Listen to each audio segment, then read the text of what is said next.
Hello friends, welcome to Sony's vision. आज की video में हम बात करने वाले हैं कैसे बिजनेस के अंदर प्रोसेस बनाए जाते हैं, कैसे आप बिजनेस को स्केल कर सकते हो प्रोसेस की मदद से। देखिए, हमारे हिंदुस्तान में दिक्कत क्या है, बिजनेसमैन को प्रोसेस बनाना नहीं आता है। आ जाओ मैकडॉनल्ड्स में जाओ, डोमिनोज में जाओ, पिज्जा हट के अंदर जाओ, आपको टेस्ट हमेशा हर जगह पे सेम मिलेगा। वो कैसे? क्यों? क्योंकि उन्होंने स्टैंडर्ड ऑपरेटिंग प्रोसेस बना रखे बिजनेस के अंदर। अगर आपके कंपनी के अंदर बिजनेस के अंदर स्टैंडर्ड ऑपरेटिंग प्रोसेस नहीं है तो आप बिजनेस को स्केल नहीं कर सकते। जब तक आपका बेस्ट शेफ या जो बंदा खाना बनाता है, बर्गर बनाता है, पिज्जा बनाता है, वो पिज्जा बना रहा है, बर्गर बना रहा है, तब तक तो टेस्ट सेम आएगा, अच्छा आएगा। लेकिन जैसे ही वो जॉब छोड़ के गया, उसकी जगह पे दूसरा बंदा रिप्लेस हुआ, तब वहां पे टेस्ट बिगड़ जाता है और वहां पे आपका कस्टमर आपको छोड़ के चले जाता है। तो इस वीडियो के अंदर मैं आपको पूरे डिटेल के अंदर बताऊंगा कि कैसे आप बिजनेस के अंदर प्रोसेस बना सकते हो, स्टैंडर्ड्स बना सकते हो, जिससे आप अपने बिजनेस को मल्टीप्लाई कर सको। देखो, अगर आप अपने बिजनेस के अंदर स्टैंडर्ड एंड प्रोसेस नहीं बना सकते तो आपका बिजनेस आपके बिना नहीं चल सकता। आप बिजनेस के मालिक नहीं हो, आप नौकर हो। ऐसे नौकर हो जो खुद बिजनेस के अंदर इन्वेस्ट कर रहा है, रिस्क ले रहा है, काम भी कर रहा है। अगर आपका बिजनेस खुद अपने आप चल सकता है, आपके बिना चल सकता है, तभी आप बिजनेस के मालिक हो। देखो, बिजनेस में प्रोसेस क्यों बनाया जाता है मैं आपको समझाता हूँ। प्रोसेस इसलिए बनाए जाते हैं जिससे जब कोई आदमी ऑर्गेनाइजेशन में छोड़ के जाता है तो दूसरा आदमी आता है और उसके काम को रिप्लेस कर लेता है। एक स्टैंडर्ड प्रोसेस होता है, जैसे कार के अंदर होता है। कार का एक टायर खराब हुआ, रिप्लेस करा, नया टायर फिट कर दिया। सेम विद बिजनेस, जहां पे जो टायर खराब हुआ, चाहे वो आगे का हो, पीछे का हो, स्टीयरिंग खराब हो, कुछ भी खराब हो, उस पार्ट को रिप्लेस करना है, पूरी कार को रिप्लेस नहीं करना। सेम विद बिजनेस, आपको बिजनेस में एक प्रोसेस बनाना है। जस्ट लाइक अ कार को इमेजिन करो अपने माइंड के अंदर। अब कार कैसी होती है? कार में स्टीयरिंग होता है, गियर होता है, ठीक है, एक्सीलरेटर होता है, लाइट्स होती है। लाइट खराब होती है तो हम लाइट को ही रिप्लेस करते हैं, पूरी कार को रिप्लेस नहीं करते। तो आपको बिजनेस के अंदर एक फंक्शन बनाना है कि जो मेरा पहिया है, ये मेरी गाड़ी का पहिया है, ये मेरी लाइट है, ये मेरा स्टीयरिंग है, ये मेरा गियर बॉक्स है। आपको सोचना है कि हर पर्सन को मैं कैसे एक डेडिकेटेड काम के ऊपर डालूं जिससे मेरा डेडिकेटेड वैसे बिजनेस आगे बढ़े। जैसे जैसे डेडिकेशन से आपका बिजनेस बढ़ता जाएगा, वैसे वैसे आपके बिजनेस मल्टीप्लाई होगा, उसके अंदर ग्रोथ आएगी।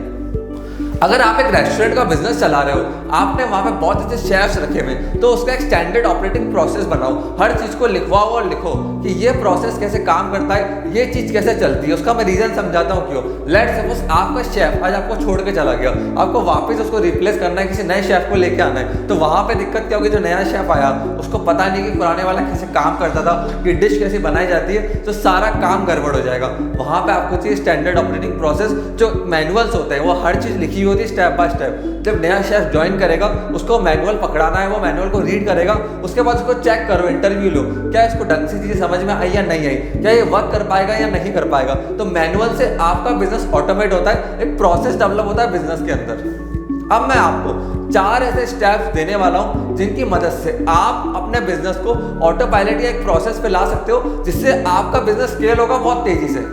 तो सबसे पहली चीज, डिफाइन गोल्स। बिजनेस के अंदर गोल्स को डिफाइन करो कि किसका क्या रोल है, किसका क्या गोल है। अगर आप किसी को हायर कर रहे हो ना, तो एग्रीमेंट के अंदर लिखवाओ कि भाई साहब आपका ये काम है, आपको ये काम करना है ना, आपको ये अचीवमेंट देनी है कंपनी को लाके। अगर उसके गोल रोल्स स्पेसिफिक नहीं है एग्रीमेंट के अंदर, तो अल्टीमेटली क्या होगा? जब प्रॉफिटेबिलिटी नहीं आएगी, टारगेट अचीव नहीं होंगे, तो वो क्लियरली बोल देगा सर एग्रीमेंट जो साइन कराया था उसके अंदर लिखा ही नहीं था ये गोल मेरा है, ये रोल मेरा है। तो वहां पे गोल और रोल, ये 2 चीज लिखना बहुत जरूरी है।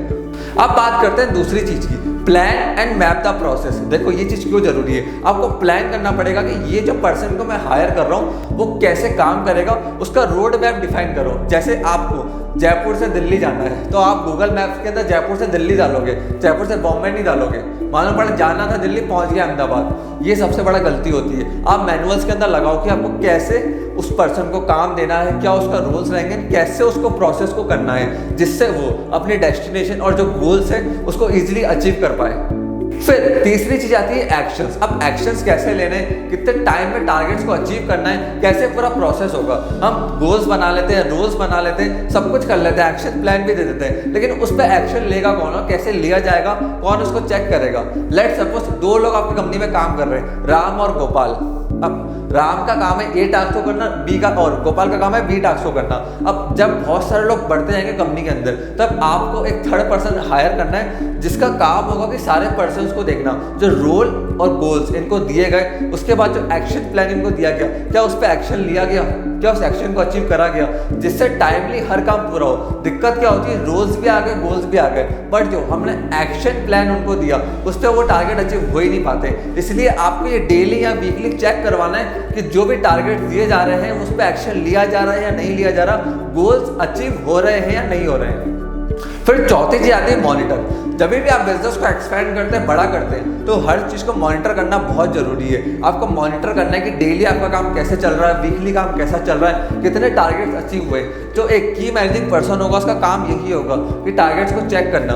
आज कंपनी में सीईओ का काम ये नहीं होता कि कंपनी के बाकी प्रॉफिटेबिलिटी कैसे रन हो रही, कंपनी कैसे काम कर रही है। प्रॉफिटेबिलिटी का काम होता है सीएफओ का, कंपनी का ऑपरेशंस का काम होता है सीओओ, चीफ ऑपरेटिंग ऑफिसर का। सीईओ चेक करता है कि सीओओ के टारगेट्स मीट हो रहे हैं, सीएफओ के टारगेट मीट हो रहे हैं, सीटीओ के टारगेट मीट हो रहे हैं, तो ये काम सीईओ करता है। कंपनी का फ्यूचर विजन देखना, ये सारे काम सीईओ के होते हैं। आपको एक अलग से पर्सन रखना है जो इस चीज को चेक करेगा कि जितने भी टारगेट्स दिए जा रहे हैं, गोल्स दिए जा रहे हैं, उनको मॉनिटरिंग करो, रेगुलरली फॉलोअप करो कि टारगेट्स कितने अचीव हुए तो ठीक है, नहीं हुए तो क्यों नहीं हुए, एंड ज़्यादा लंबे समय तक नहीं हो रहे तो कहाँ दिक्कत है, क्या प्रोसेस में दिक्कत आ रही है, गोल्स में दिक्कत आ रही है, क्या पर्सन ढंग से काम नहीं कर रहा है, क्या उसको प्रॉपर ट्रेनिंग नहीं दी गई। तो ये सारी चीज़ें आपको चेक करानी है।